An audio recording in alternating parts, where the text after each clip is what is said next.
बिस्मिल्लाहिर्रहमानिर्रहीम। तमाम देखने और सुनने वालों को अस्सलाम वालेकुम। नाजरीन, आज का बयान है अस्हाबुल उखदूद, ऐसे मुसलमान जिनको आग में डालकर हलाक कर दिया।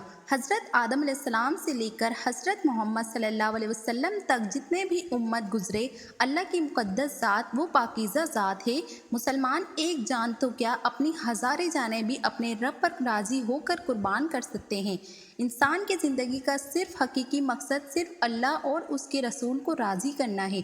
आज हम आपको ऐसे मुसलमान के बारे में बताएंगे जिन्होंने अल्लाह के लिए अपनी जान को कुर्बान कर दिया, और ये वाक़या हमारे प्यारे नबी सल्लल्लाहु अलैहि वसल्लम की आमद से 70 साल पहले हुआ था। नबी पाक सल्लल्लाहु अलैहि वसल्लम की विलादत से पहले दो वाक़े ऐसे भी आए जिनको अल्लाह पाक ने कुरान पाक में भी अर्ज़ किया है। इन वाक़े में एक अस्हाबुल फील और अस्हाबुल उखदूद का वाक़या है। हज़रत मूसा अलैहिस्सलाम के बाद यमन के इलाकों में यहूदियों की हुकूमत आ गई। यहाँ एक बादशाह की हुकूमत थी, वो यहूदी हो गया और उसके साथ उसका पूरा कबीला भी यहूदी हो गया। उसने भी अपना नाम यूसुफ रखा। बादशाह के पास एक दिन एक जादूगर आया और उनसे कहने लगा कि मैं अब बहुत बूढ़ा हो गया हूँ, मैं चाहता हूँ आप मुझे कोई एक ऐसा बंदा दें जो मेरे बाद मेरा ये जादू का इल्म संभाले। इसके बाद एक निहायत ज़हीन लड़के को उस जादूगर के हवाले कर दिया गया। लड़का रोज़ाना उस जादूगर बंदे के पास जाता था और जादू सीखता था।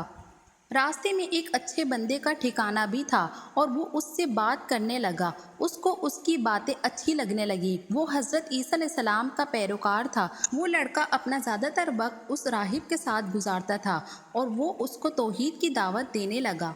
फिर वो लड़का काला इल्म भी सीखता रहा और अच्छी चीज़ें भी सीखता रहा। फिर इसके बाद उसको इल्म हो ही गया कि जादूगर का इल्म शैतान का रास्ता है, जबकि रहमान का रास्ता अच्छा है।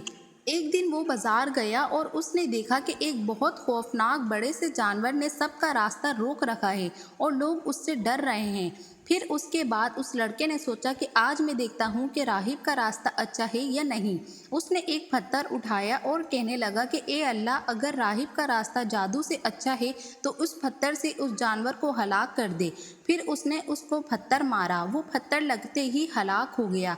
इसके बाद लड़का उस राहिब के पास गया और उसको ये सारा वाक़या सुनाने लगा। ये सुनकर राहिब बहुत खुश हुआ और कहने लगा कि अभी तुम और भी आजमाइशों से गुजरोगे।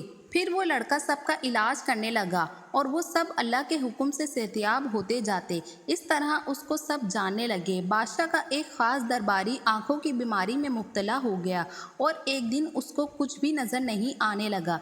किसी ने उस लड़के के बारे में बताया तो वो बहुत सारे तोहफे लेकर उस लड़के के पास गया। उसने उससे कहा कि अगर तुम मुझे ठीक कर दोगे तो ये सब तुम्हारा हो जाएगा। उस लड़के ने ये सब सुनकर कहा कि मैं किसी को शिफा नहीं दे सकता, शिफा देना सिर्फ अल्लाह का काम है। अगर तुम अल्लाह पर ईमान ले आए तो मैं दुआ करूँगा कि वो तुम्हारी आंखें ठीक कर दे।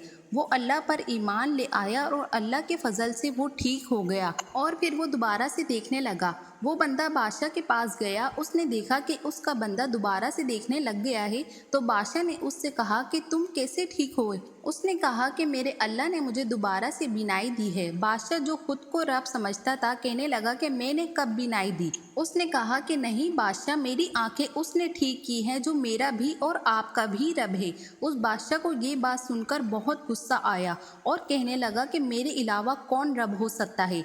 उसने उस गलती पर उसको सख्त सज़ा दी और उस पर बहुत जुल्म किया। वो अल्लाह पर ईमान ना लाए मगर उसने फिर भी सब्र किया। फिर उसने उस लड़के के बारे में बादशाह को बता दिया। उसके बाद बादशाह ने उस लड़के को अपने दरबार में बुलाया।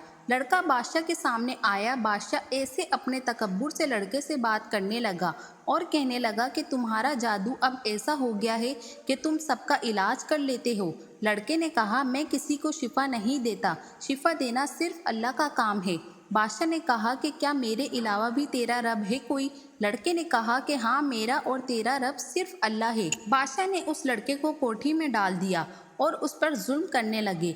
लड़के ने फिर मजबूरन उस राहिब के बारे में बता दिया। फिर बादशाह के लोग उस राहिब को पकड़कर दरबार में ले आए। बादशाह ने उसको तौहीद के इनकार का हुक्म दिया। उस राहिब ने साफ साफ कह दिया कि वो तौहीद से हटने के लिए बिल्कुल भी राज़ी नहीं है, वो सिर्फ और सिर्फ अल्लाह की इबादत करता है। बादशाह ने हुक्म दिया कि उस राहिब को आरे से चीर दिया जाए। फिर उसके 2 टुकड़े कर दिए गए। फिर लड़के को दीन से हटने को कहा اور اس نے صاف انکار کر دیا۔ بادشاہ بہت غصے میں آیا۔ اس نے اپنے سپاہیوں کو حکم دیا کہ اس کو پہاڑ پہ لے جاؤ، وہاں جا کے اس سے پوچھو کہ یہ دین سے ہٹتا ہے یا نہیں۔ اس کے بعد اس لڑکے کو اس پہاڑ پہ لے گئے اور وہاں جا کے اس سے پوچھنے لگے کہ کیا تم اپنے رب کو چھوڑتے ہو یا نہیں۔ اس لڑکے نے صاف انکار کر دیا۔ پھر لڑکے نے اللہ سے دعا کی کہ اے میرے اللہ، مجھے ان سے بچا لے۔ پھر پہاڑ ہلنے لگا، پھر سب سپاہی پہاڑ پر گر کر ہلاک ہو گئے۔ لڑکا صحیح سلامت واپس بادشاہ کے پاس آ گیا۔ بادشاہ نے کہا کہ تو کیسے بچ گیا؟ تجھے ان سپاہیوں نے کیا نہیں گرایا؟ لڑکے نے کہا کہ ان کے مقابلے میں اللہ میرے لیے کافی ہے۔ اب پھر بادشاہ نے کہا کہ اس کو سمندر میں پھینک دیا جائے۔ لڑکے نے پھر سے وہی دعا کی کہ اے اللہ، تو مجھے ان سے بچا لے۔ پھر وہ سارے کے سارے سپاہی اس سمندر میں ڈوب گئے۔ لڑکا پھر سے بادشاہ کے پاس آیا اور کہنے لگا کہ بس اللہ میرے لیے کافی ہے۔ اس لڑکے نے کہا تو مجھے جب تک نہیں مار سکتا جب تک تو میرا وہ کام نہ کرے جس کا میں تجھے حکم دوں۔ بادشاہ نے کہا کہ وہ ایسا کیا کام ہے؟ پھر اس لڑکے نے کہا کہ سب کو ایک جگہ پر جمع کرو اور مجھے ایک درخت سے لٹکا دو اور میرے ہی تیر سے نشانہ لے کر یہ پڑھ، لڑکے کے رب اللہ کے نام سے۔ پھر بادشاہ نے ایسا ہی کیا اور تیر لڑکے کی طرف مارا اور پھر وہ تیر لڑکے کی گردن پر جا کر لگا اور پھر اسی وقت لڑکا مر گیا۔ لوگوں نے جب یہ دیکھا تو کہنے لگے کہ ہم اس لڑکے کے رب پر ایمان لے آئے۔ بادشاہ نے کہا کہ سب جگہ پر آگ جلا دی جائے۔ بادشاہ نے کہا جو دین سے منع کر دے اسے چھوڑ دو، باقی کو آگ میں ڈال دو۔ لوگوں نے خود ہی اس آگ میں چھلانگ لگانا شروع کر دی۔ وہاں سے ایک شخص جان بچا کر بھاگ گیا اور وہ ایک کیسر کے دربار میں چلا گیا اور پورے حادثے کی کہانی سنا دی۔ پھر ایک بہت بڑا لشکر اس بادشاہ کے دربار پر حملہ کر دیا اور سب کا خاتمہ ہو گیا۔ اصحاب الاخدود کا واقعہ قرآن مجید میں بھی بیان ہوا ہے۔ اللہ ہم سب کو نیک عمل کرنے کی توفیق عطا فرمائے۔ میری آج کی ویڈیو دیکھنا اور سننا اگر آپ کو اچھا لگا ہو تو میرے چینل کو سبسکرائب کریں اور بیل آئیکن کو پریس کرنا مت بھولیے گا تاکہ میرے آنے والی ویڈیوز آپ کو جلدی موصول ہو جائیں۔ ملتے ہیں آپ سے اپنی اگلی ویڈیو میں، تب تک کے لیے اللہ حافظ۔